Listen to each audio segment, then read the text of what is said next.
All right, welcome back.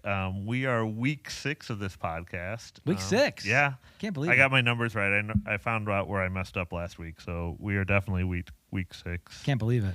Yeah, I'm having fun. Yeah, only 3 more left. Yeah. Well, 3 more in this, and then we'll see where we go from there. I don't know what that means, but yeah, we have 3 more left. Please write in if you're really enjoying this, because I would love to keep this going. I'm Chris Bachman, by the way, and I'm joined by Steve Baker. And this is our Not for Sunday Mornings podcast. Yeah, we're having a good time. I'm loving this, and I know we have a lot of people who come up and say that they're enjoying it. And Maybe they come up and tell you that. Nobody tells me that. But well, I guess I have my fans. you do have your you have your fans. All right. I feel bad sometimes because they'll come up and tell me in front of you, and then they'll like, oh, and Steve, you're great too. Yeah, no, I don't care. I don't need that affirmation from people. So. I don't either, but it's still fun. Oh, that's good. Good for you. Such a dork. Yeah. Oh. Well, what are you gonna do? Yeah. So let's see. This was man.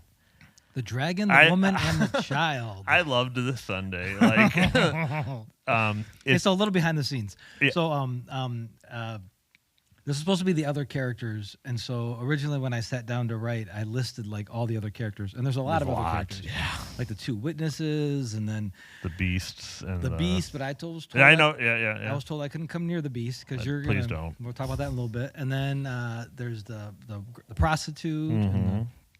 and the rider on the horse. There's a bunch of other characters, and then so when I read chapter 12, I thought, ooh, we could have some fun with this chapter, and I think focusing just on this chapter alone, I think tells a really neat story. And then the fun part of creating the theatrical moment of having the manger scene with the blow up dragon, which if you haven't watched Sunday's sermon, Yeah, I was gonna say go and actually like.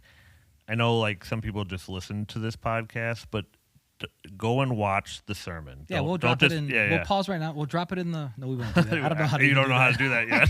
We haven't figured that. Not gonna do We're that. not that high tech yet. No, If you just normally listen to the sermon on Sunday, actually take a moment and take the 30-ish minutes, fast forward to the sermon.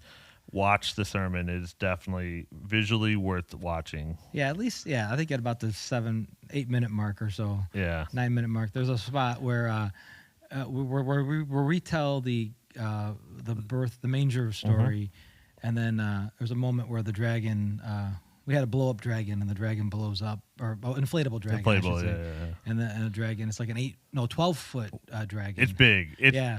That was fun. But so behind the scene, behind the old baseball thing was, I ordered that earlier in the week, because it was kind of like, oh, this would be cool.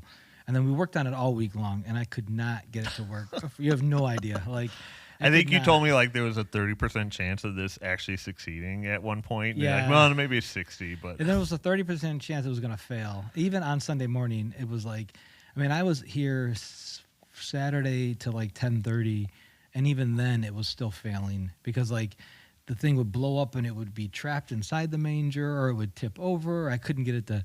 It was a pain, and then Daniel was like, "You should still do it. It's worth it because it would be worth it." Because we were going to scrap it at the end. Even the Sunday morning, we were just going to scrap that part and just tell the story. But he thought it would be worth the visual element, and so we kind of ran with it, and it was fun. It was cool. I think it was a neat moment. Hopefully, people enjoyed the moment. We don't really like putting on a show like that. no, right? Yeah.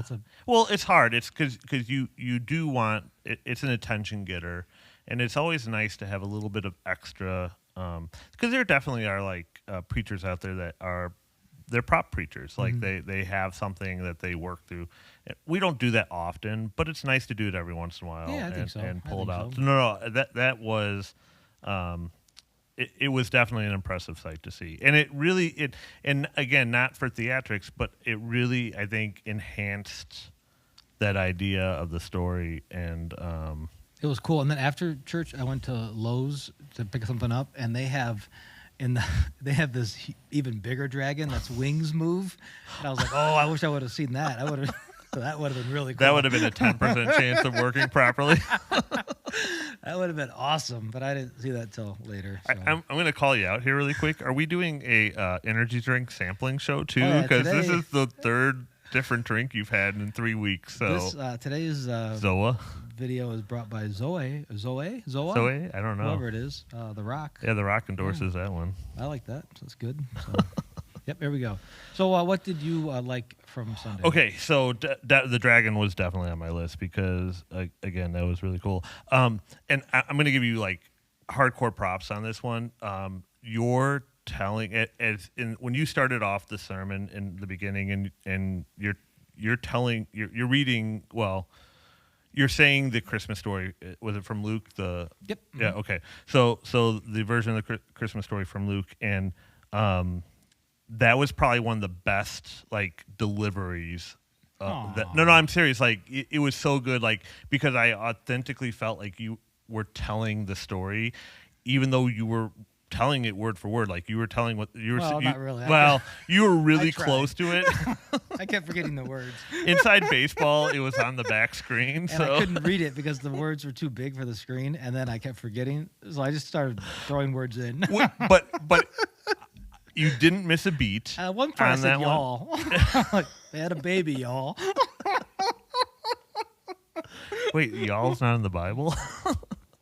Yeah, But- maybe the but you- Paula Deen version. in all reality, like you like to you're a storyteller and Yeah, you love yeah. to tell stories. And again, Inside Baseball, you and I have a thing like when you're telling a story, we want people to know you're telling a story. Yeah. But this, I authentically felt like I am listening to a storyteller. At Yeah, this that was point. fun. And that's a big deal for you. And I really want you to have the props. And I want people to know that because you put a lot of time and effort in storytelling. And it was I was enthralled. Both services, I sat there and I'm like, man, he's just knocking this one out of the park. That was cool. And it was fun because I had Charlie play Way in the Manger. No, Silent Night. Yeah. Silent Night behind me. And I thought, well, that was a fun, like a juxtaposition. Am I using that word right? Yeah, I think so. Yeah. Because the scripture we'll read says that she cried out in Yeah, pain. yeah. And like to play Silent Night like it was a silent night. I think that was so cool. Like it was just a fun little, for me, it was a fun little play. Like no one else is going to get this or care about this, but Yeah. Then nobody I was thinks laughing those on things. the inside like, hey, what a joke. One of the things I liked on Sunday morning, one of my favorite parts, you'll probably not get this, but was towards the end I talked about how Satan doesn't want to kill you, but he want to lull you to sleep. And that was a fun line. But what people don't know is like you do a creative thing where you turn the lights off when I tell a story for some reason. And so I did this thing where I'll lull you to sleep. And then Chris turned the lights off for the story. And then he forgot to turn them back on during second service. And so the whole service, it was in the was dark, completely dark. Like I could not see. Nobody could see. Daniel said he couldn't take notes. It was so dark. So not only did Satan try to lull you to sleep, Yeah. I lulled you to sleep. People were snoring, I'm pretty sure, at one point. So- 'cause it was so dark in that room. in that booth in the back, we are on remote. So, we like to be on automatic pilot when we can be. And so we know when to change the lights. And when Steve throws in, hey, can you do this extra lighting? Because first service, what I did is I got your house lights back on, yeah. but I forgot to turn the stage lights off. No, really? Oh, that's On the whole awesome. time. So I got your stage lights off this time, but I forgot to turn on the house lights. Oh, and it was that's great. outside of, yeah.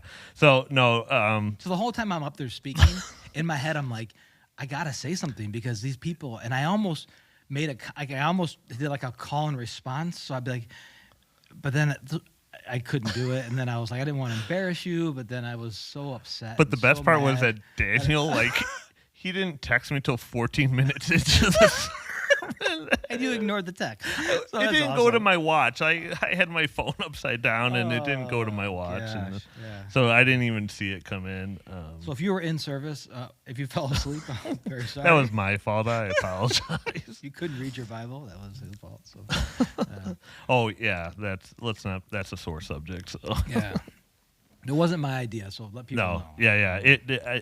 We do make mistakes in the booth. And Yeah, So yeah. So, okay, I'll so- take full sorry blame. about that. So no, that's fine. Yeah. All right. So what did you like Sunday Okay. morning? So loved that whole beginning was and your addition. We got that in there. Couple things and the idea, like you went into this idea where in Revelations 12:5, there's this idea of the iron the iron scepter is what is used there. But then you alluded back, which what what a lot of Revelations is it goes back into the Old Testament and pulls from that Old Testament, and so this iron scepter is an allusion to Psalm 2:9. Yep. Okay, and so of the iron rod, Yeah, and so that was really interesting to me. And Yeah. I don't know if you had more to say on that, but yeah, that really fascinated me when you had that, because I know there's a lot of jump back and forth from Revelations to the Old Testament, but I liked that. That was kind of really cool in that aspect there. Yeah, it was just neat that this child is the Messiah, and like, Yep. it was just a cool little shout out. Yeah. Okay, so the fact that this whole chapter is the life of Christ, Yeah, right? yeah. Like, it's just mind blowing. Like that it's summarized in this kind of way in this format. Yeah. The other one that really the Satan kicked out of heaven. and I even wrote down the verse that you used to help one of the verses you used to help support you, the Matthew 12:29. Plunder. Yeah, Yeah. that one. Megan had a hard time with that. She was like, I don't understand that. Yeah. How can someone enter a strong man's house and steal his possessions unless he first ties up the strong man? Yeah. Then he can rob his house, and anyone who is not with me is against me, and anyone who does not gather with me scatters. Yeah. So yeah, so okay, so I think if anything challenged the congregation this week, Yeah. and I think you knew this going in, it was going to be that part, Yeah, maybe. Yeah. Yeah. because I thought it'd be more like when Christ says you might have to die, that would challenge them, but well, that's just the uncomfortable part of Christianity. I feel like that as a Christian, that always is underlying on the surface, and it's like, yeah, I don't want to think about that. But yeah, because it's the idea that Satan in the Book of Job has access to the throne room, right? Like if you've read Job, the opening conversation is God and Satan. They're talking about tempting Job, and so. We know Old Testament wise, and really chronologically, I know Job is set deeper in the Old Testament than it should be chronologically from most scholars' viewpoints, right? Sure, yeah. But even still, man is still well into the throngs of civilization at that point. But yeah, that idea like that. How can someone enter a strong man's house and steal unless he first ties up the strong man? And here's how I know you talked about it. Here's how I visualize that. When you pulled that out, I'm thinking, okay, so essentially Satan's at one point given dominion over the earth, right?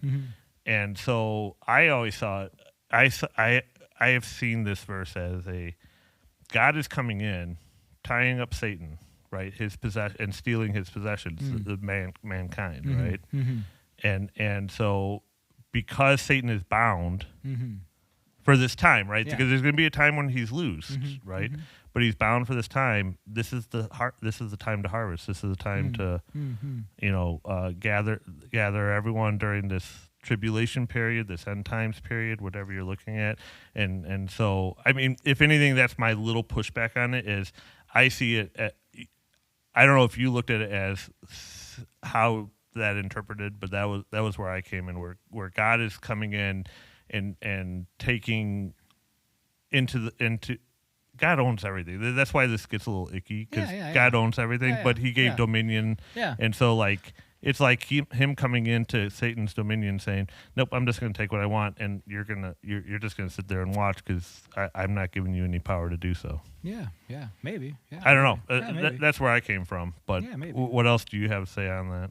Yeah, maybe you're right. Maybe I might be wrong. I mean, again, I hold this. We hold this loosely, right? And so fairly loosely. So I'm not going to die. I'm not. Oh no. I'm not trying to push or challenge. It was just a thought that I had. You should. And I don't. Yeah, I don't. Yeah, maybe you're right.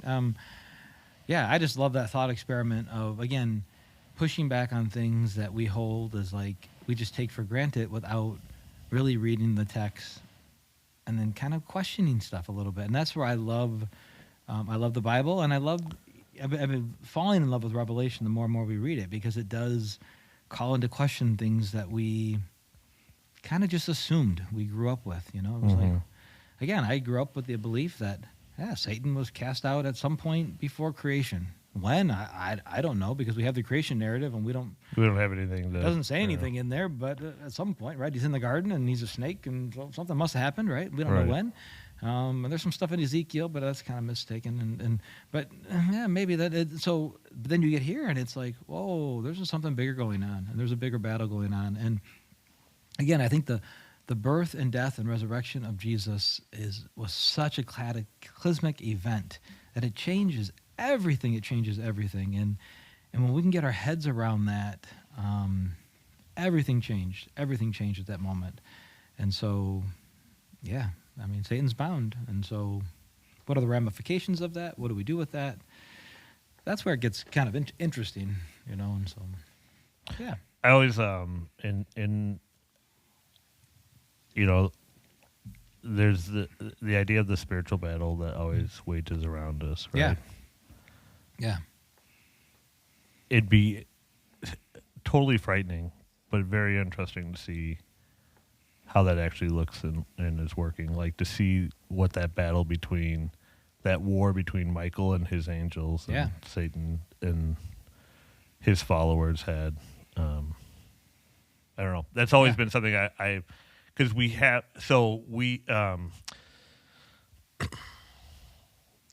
people tend to secularize angels, right? And so, like, if you see pictures of angels and they look human, that is not an angel, right? Like, that is a secularization of what angels look like. And so, first of all, these things are because anytime an angel appears, what's the words? Yeah, don't be afraid. Yeah, don't be afraid, right? Yeah. Fear not. And they are frightening creatures from any description that you read in the Bible about them. But to see what that looked like would have been amazing and awesome. And, like, you know, I don't know what exactly heaven's going to look like, but I hope there's, like, the videotape of history that you can just go select your scene and say, I want to see what this looked like at one point, and that would be something to see. Yeah. That would be a clash of all time. Yeah. It's pretty wild. All right, what do you got? That's me. Okay. Well, again, I think so. What was not for Sunday? A couple little things, not a whole lot, but 12:3. The dragon, another sign appeared in heaven. Behold, a great red dragon with 7 heads and 10 horns, and on his head 7 diadems. So, first of all, just the color of the red dragon. What stood out to me was the same color of the war horse and the scarlet prostitute riding a red beast who drinks the blood of the saints. In chapter 17, we'll get to her at some point. So that color red was an important color. This whole red dragon just screams of Daniel chapter 7 and chapter 8. If you go back and read that in the Old Testament, there's a ton of stuff with the heads and the horns. And again, when we know our Old Testament, we see some connections there. That idea of 7 heads, it speaks of 7 is a completeness, right? Of perfect, a completeness. So it's the completeness of what?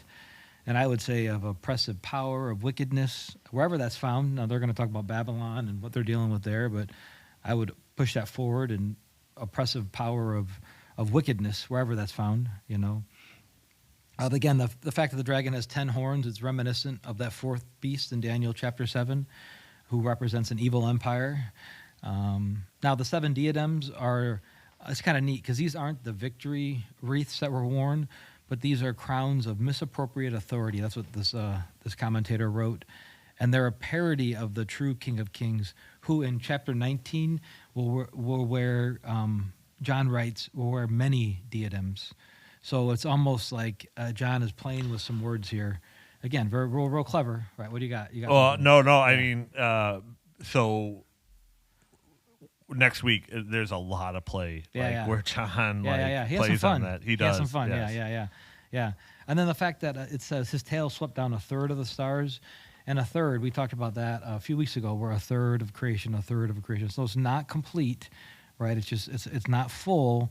It's just a third, and so it's kind of a little play there.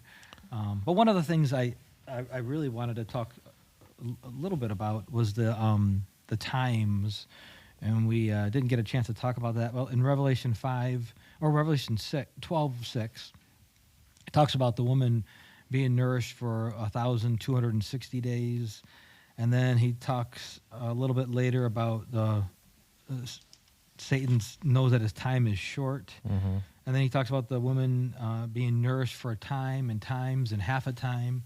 And later on, he's going to talk about 1,000 years. And I think that 1,260 days, which is like 42 months, times, half, time, all that, 1,000 years, I think it's all describing the same thing. It's a time period between the first and second coming of Christ. And how does that make any sense? You know, how does 1,260 days equal 1,000 years? I think it depends on what perspective you're trying to emphasize in describing that time period between the first and second coming. So if I'm going to talk to you about suffering, I'm not going to call it 1,000 years. But if I'm talking to you about your reign, I will talk about it being a long time. But if I'm talking about suffering, I'm going to talk about it being short. And yet I want you to know that it's not over in a blink of an eye. So you see what I mean by that? I like that because in 13, where I'm going next week, the number 42 months is used. Yeah. So it's a fun little play, right? There's a fun play. Right. So like it's again. So for 1,000 years, 42 months. They're one and the same because I'm talking about a time period. We're measuring numbers. We're not weighing them. So if I'm needing comfort, I'd much rather use that reigning number of 1,000 years rather than that persecution number, right? And that's the way symbols work, right? Because symbols are trying to elicit emotions from us, and that's how you know you're in a time period that has a limit, and rather than it's a period that's really pretty short, right? You know, because and so we go back to the letters, right? There's what does it say? You'll be imprisoned for, I can't remember the time frame now. Oh, it's come on. It's 10. Is it 10? 10 days. 10 days. Yeah. 10 days. Which again, yeah. Which is what he means, a week and a half. Yeah. Like no, you know. But again, weighing symbols makes it more sense. If I'm measuring, I'm in a mess, right? I got 14 years and 1,000 years, and I add it up. I don't know where I'm at in history, right? Again, think about it like this: like God rules the cattle. God owns the cattle on 1,000 hills, right? But once you get to hill 1,001, he doesn't own it, right? No, he rules them all. But would it be more convincing if you said God rules the cattle on 42 hills? Well, and we see that all throughout, right? Like, I mean, how many times do you forgive someone? 7 times 77? Well, you stop then? Right. No, the idea is forever. Like, Or a day to God is like 42 months. Yeah. Like 40. Right. No, a day to God is like 1,000 years. 1,000 years is like a day, right? And so, again, we weigh our numbers. We don't count them, right? And so I think that's really important as we look at our numbers and keep going back to that. And so for me, that was kind of the fun part with some of these numbers. And I know as you get to your numbers next week. Yeah, I've got a couple big. Oh, I've got the 42, and then I got a big number after that. Yeah, what number is that? Are we allowed to say it on the air? Well, I wasn't allowed because that was the thing too. Because at the end it says, and he stood on the sand of the sea, and so you got this beast. Or this dragon, right? We have beasts coming, and the beasts are different than the dragon. And how many beasts? 2. 2 beasts. We have 2 beasts. So you've got this unholy trinity, right? And then, but the fun part is too, like, because you alluded back to Daniel. Mine alludes back to Daniel also. Alludes back to Daniel. I know. And I think we overlap in the verses, but it's a similar concept. Even though, because they are, you're right, an unholy trinity, yes. Right? And that's exactly what we're talking about. Yeah. But. There are a lot of numbers in 13, and that was the whole thing too. Many of you don't know this. I gave Chris my sermon. Oh yeah, thanks. And he edited the snot out of it, ripped half of it out. Said I wasn't allowed to talk about this. He said, "Take this inflatable dragon and have fun with it." 'Cause I have that much power. When did you give it to me? Saturday? I'm like, and you're like, oh, it's not done yet. I gotta finish the end. No, you work hard, like, and you're a very good wordsmith, and you want yours to have very good meaning. But the ending of this chapter is cool though, because you do have the dragon, who is nothing but trouble, and so the Jews are like, uh-oh, and where's he standing? He's standing on the sand of the sea, which is on the end of chaos. I mean, the sea is chaos. The sea always represents chaos It is whenever it's there. chaos. Yep. And so you've got this dragon, and the Jews are like, uh-oh, what's coming? And here we go. And we're about to meet these couple of beasts, which are, you've got your work cut out for you. It's going to be fun. Yeah, it's it's a very interesting history lesson. Yeah. In 13. And actually it's kind of fun, not giving anything away, but your history lesson was the beginning of the church, essentially, right? And my history lesson is the life of the Jews, during this time. And so there's a lot in there. And John has a lot to say about the Jews. He does. And not a lot of positives to say about the Jews. John loves everyone who accepted Christ. Yes. And Keyword, accepted Christ. If you have accepted Christ, John was your friend. And if you haven't. No. Yeah. But John kills me as a author because when he writes his gospel, he is so full of himself. Oh, he is not. Oh, the one that Christ loved. I mean, he never uses his name once. He always is like, "Oh, I was the best one." Oh, he did not say that.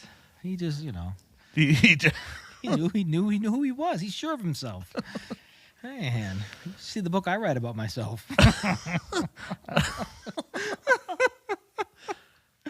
Anyway, you can buy that book on Amazon for $19.99. One last thing, though. Yeah. One last thing. So my last takeaway, and this is kind of the big thing, was this the cosmic battle that is occurring, and reminding us that what is actually taking place. And I go back to Ephesians 6, 10 through 19, where Paul writes about this as a reminder. He says, "Finally, be strong in the Lord and in the strength of his might. Put on the whole armor of God, that you may be able to stand against the schemes of the devil. For we do not wrestle against flesh and blood, but against the rulers, against the authorities, against the cosmic powers over this present darkness, against the spiritual forces of evil in the heavenly places. And he says, therefore, take up the whole armor of God, that you may be able to withstand in the evil day, and having done all, to stand firm. Stand, therefore, having fastened on the belt of truth, and having put on the breastplate of righteousness, and as shoes for your feet, having put on the readiness given by the gospel of peace. And in all circumstances, take up the shield of faith, with which you can extinguish all the flaming darts of the evil one. Take the helmet of salvation and the sword of the Spirit, which is the word of God, praying at all times in the Spirit, with all prayer and supplication. To that end, keep alert with all perseverance, making supplications for all the saints, and also for me, that words may be given to me in opening my mouth boldly to proclaim the mysteries of the gospel, for which I am an ambassador in chains, that I may declare it as boldly as I ought to speak." And that, again, that idea of that we do not fight against, wrestle against flesh and blood, but against the rulers and against authorities, against the cosmic powers over this present darkness, and that there's a battle going on that we do not see. And when we can remember that, we remember that God is in control, that he is on the throne. I don't know. It just gives us a perspective. And so I love those verses for two things. Number one, when I was growing up, there was a song that was about the chorus was neither life nor death nor principalities, things present or things to come. Though the devil hates us, he can never separate us from the wonderful love of God. Wow. You want to sing it? I just kind of did. No, I was not singing. But I love those verses because the armor of God doesn't have any pants. so there aren't any pants. I know there's not, and there's a reason. How do you do that? Okay, no. Explain that to me. I will. Dr. Chris. 20 years ago, I read a book. You didn't wear pants? I didn't wear pants. I was still in diapers. 20 years ago, I read a book by Tony Evans called "The Battle Is the Lord." Isn't he in trouble now? I don't know. Is he? Yeah, I don't keep up. I don't keep up with that.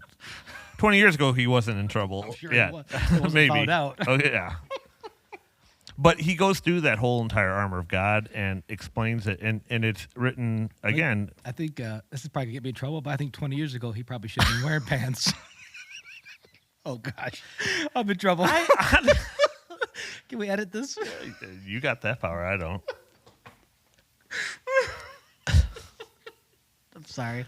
This I don't. Zoe, I we honestly. should not have drinking this. Zoe That's today. you. That's Yeah. not me. I had water today. Okay, so 20 years ago, 20 you read years this ago. book. So he wrote a whole book on the armor of God, and he explains what each piece is. But looking at it from the perspective of, again, we read things in context, right? So Right. what was the context of the common military man back then? Yeah. You know, the Romans didn't wear pants. Yeah. You know, they had their tunics and whatnot, and you know, when they talk about like girding your loins, like that's tying up your tunic so that Yeah. you don't trip on it and stuff like that. But he explains each piece from a militaristic standpoint, but then explains the connection directly to how that's tying into the different aspects of what he's talking about for preparing for spiritual battle. And That's good. it was interesting. Yeah. I did find it interesting. I don't keep up on. He also didn't have a sense of humor, I guess, because he killed that joke. I don't keep up on the troubles of people. I so. know. I might be wrong. Maybe I'm thinking of somebody else. So. Oh, so you just slandered someone? Then? Got sued out of existence. I'm glad this doesn't go public yet. That's why this video is not on YouTube. Yeah. Okay. Anyways, it was a great week. We had a lot of fun. Yeah. And I hope people are enjoying this. I'm having fun. I love doing it. And in all seriously, like, I want to keep doing this, and so please butter up Steve for me and tell him how much you enjoy listening to this. No, I don't do that. But if you do have questions, please send your questions to podcast@lincolnway.org. We're not getting any questions, so I don't think that email is working, or people aren't sending questions. Maybe you're doing such a good job on Sunday, and we're doing such a good job on our recording days that maybe we just answer all their questions. Or the email's not working. Do you really think that? I don't know. Oh. I don't know what I'm doing. You set it up. I know, and I don't know what I'm doing. Okay. So I trust you. Hey, coming up this week, though, Chris This is week, yes. speaking this week. I'm going to be out of town. Yep. I'm going to actually be doing this is the first time I think ever I'm going to speak at another church. I'm doing an ordination service for a friend of mine. He's becoming an official pastor, and he asked me to do his ordination service. That's so nice. It took me. I had to Google what an ordination service was, but once I did that, I'm all gung ho. So it's gonna be a lot of fun. I think we've ordained one person ever, maybe two. We did a couple. We did two. We did. Me? I forgot. Do we? Yes. What do you think? I'm a pastor. How do you think that happened? I don't know. Well, we just said that you were the pastor. I thought. Oh lordy. Yes, we did, Mike. So I'll be out of town this Okay. week up in Michigan, but Chris is going to be here. I am going to be here, and we I'm are sure to be a full house. Everybody's your favorite fan here. Everybody No, loves you know Chris. why? Everybody Because- loves Chris. because I get I get relegated to the holidays that nobody shows up Oh on. yeah, Labor Day weekend. Labor Day yeah. weekend.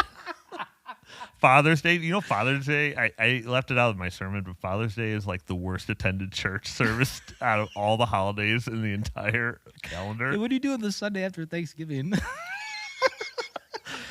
You just want me to preach on Thanksgiving instead? Thanksgiving? That'd be awesome. Well, I'll give you this. You do give me the first Sunday after the New Year. So sometimes people like show up for that one. Most of the time they don't, though. But that's not just the way the schedule falls. I don't care. I don't care what Sunday. Oh, no, I honestly I like it. This Sunday is a good Sunday though. It We're is. going to be And talking about. So we're going through 13 heavily. Yeah. So we've got these beasts. We've got the like. Honestly, I think this number is outside of John 3:16. Yeah. I think this number is the most well-known Oh yeah. number to all humanity. Oh, yeah. Like Yeah. this is not just like a Christianity thing. This is like you say 666 and people know. Yep. People It's know. crazy. It's wild. It's wild. And so yeah, it's we're gonna hit that. We're gonna talk what that may be meaning. Again, we're gonna hold things loosely. It's gonna be right? fun. It'll It's gonna be fun. a lot of fun. I can't wait. Yeah. I can't wait to listen to it. So, and Steve's out, so sermon will be an hour and a half this week. No. We won't have a podcast because I'll just lay it all on the. But guess what? The lights will be on. So go That's figure. right. We're going full lights too. I stare you all right in the eye. Oh lordy. All right. Well, thanks for if you held on for this long. I appreciate you so much. Yeah. But thanks for listening, and we'll see you Sunday, and we'll record again next week. Can't wait. Bye everybody. Bye.